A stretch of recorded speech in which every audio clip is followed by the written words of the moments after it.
Game as South Georgia State led very briefly early on in this game by a single point, but they've been chasing a double-digit deficit since, and now have it at 8, make it 7 on a 3-point play that's converted by Kyrick Davis. Monroe College has done a lot of good things here in the second half. Probably the most important thing they've done is turned over the Hawks, as Monroe College has yet to turn the ball over in the second half, but they've forced 3 Hawk turnovers, which has allowed them to maintain that comfortable lead. Full court pressure from South Georgia State. For Monroe, the 11th appearance here at the national tournament for them.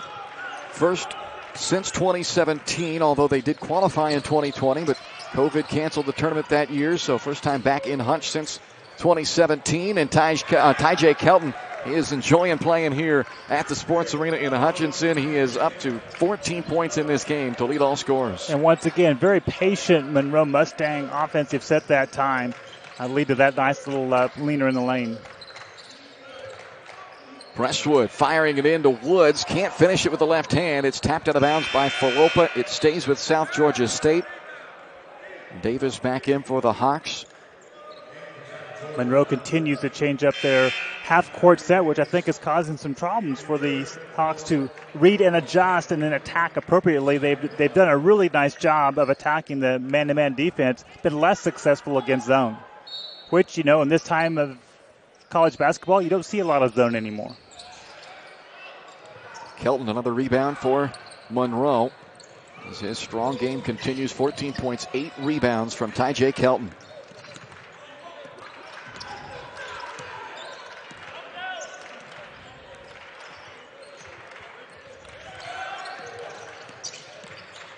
Council spins around Woods, floats it up and in. 10 points from Council. Slow start in this game for him as well. The all-time leading scorer at Monroe College. Set that mark earlier this season. A mark that has been held since 1997 by Isaiah Francis.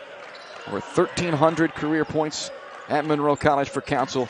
And he has his Mustangs back up 11. And when you have a 1-4 low offensive set with the ball in his hands, pretty much it's him finding the best shot he can get. Falopa makes it a one-and-done. Tripton had it stripped out of his hands by Hart. Yeah, lack of concentration by Falopa that time. Great defensive rebound, but simply did not maintain his presence on the floor very well as he allowed Hart to knock the ball free, and then he picks up his third personal. Officials talking about this one, maybe whether Hart was in the act of going up for the shot on that Falopa foul, or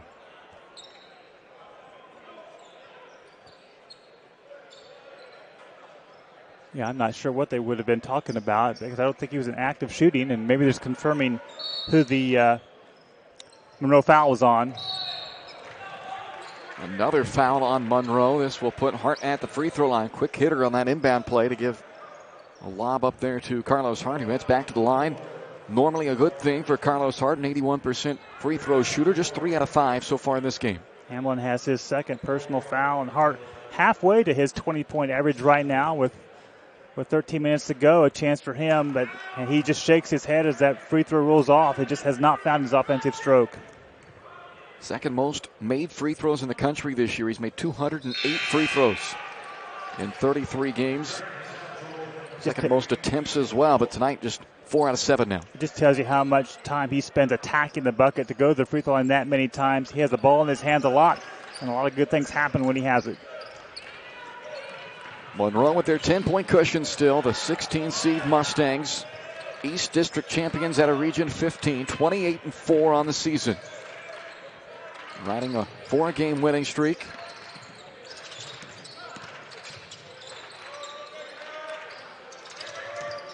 Shot clock down to 5. Council recognizes, now has 2. Step back, fade away. Press with the rebound. Long passes intercepted.